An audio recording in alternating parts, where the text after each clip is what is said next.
musicians, I start.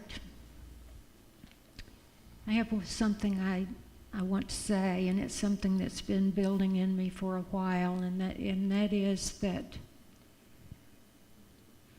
you cannot retain a consciousness of victimhood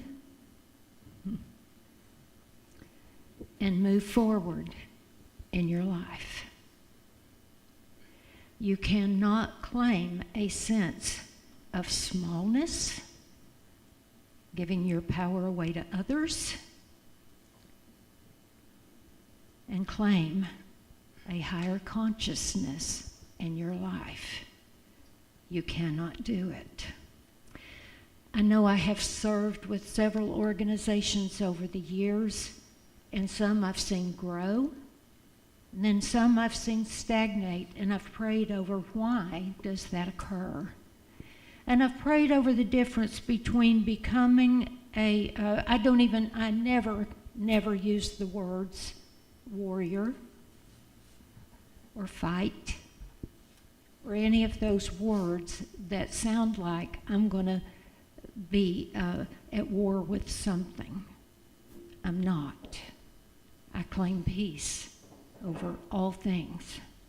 And so you won't ever find me being on the side of fighting for something, but I will stand for justice.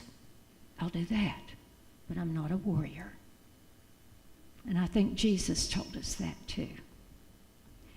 If you stand for peace, you'll claim a light that will shine here and everywhere. Now, as I started to say, I've been a part of and observed several organizations over the years that are really working towards something good and working toward justice and working toward a better humanity.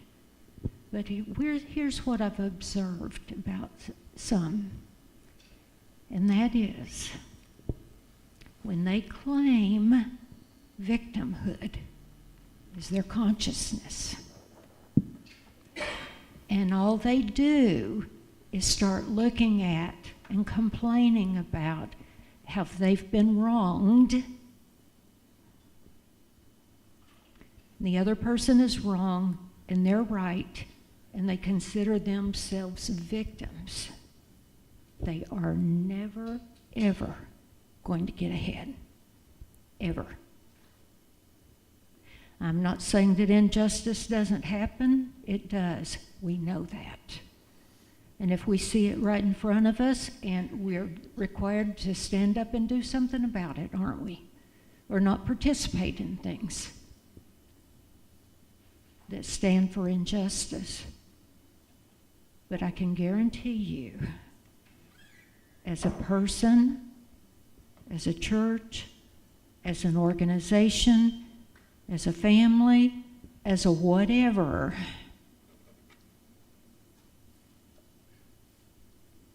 if your consciousness is as a victim,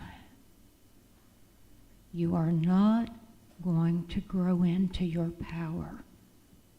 Bottom line, it's not going to happen. We have several tools that we teach here on how to get beyond complaining, being weak, giving your power away. And we teach those tools every single Sunday. So with me, I hope that you will always affirm when you leave here on a Sunday morning, I have faith that God is my instant, constant, and abundant supply. I have that faith, and it doesn't go away when the first little thing comes up and I fall into fear, doubt, and worry, dismay, criticism, and everything else. What does it mean when we say, I have faith that God is my instant, constant, and abundant supply? But before the afternoon is out,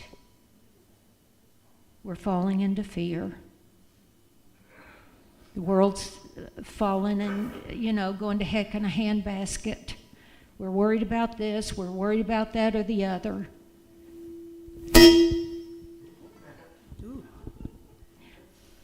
I walk, I've spoken about that several times. I walk on just about every morning.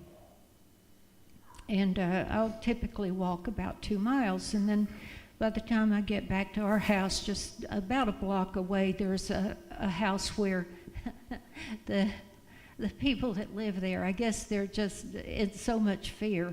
You know, a lock isn't good enough. There's a recording that says, "You are being recorded. You are being recorded." And I'll hear that like 3 or 4 times by the time I get past their house. And I'm thinking, how much fear does it take? Okay, so I'm going to use that as an example. I have faith that God is my instant, constant, abundant supply. But when I get home, the minute I get in the door, I'm going to put that recording on because I'm actually in fear and worry. I'm not in faith. So just think of all those things where you give your power away to fear, doubt, worry, criticism, resentment, bitterness. You're giving your power away, and you will never reach a full consciousness, the Christ consciousness, as long as you remain the victim. Thank you.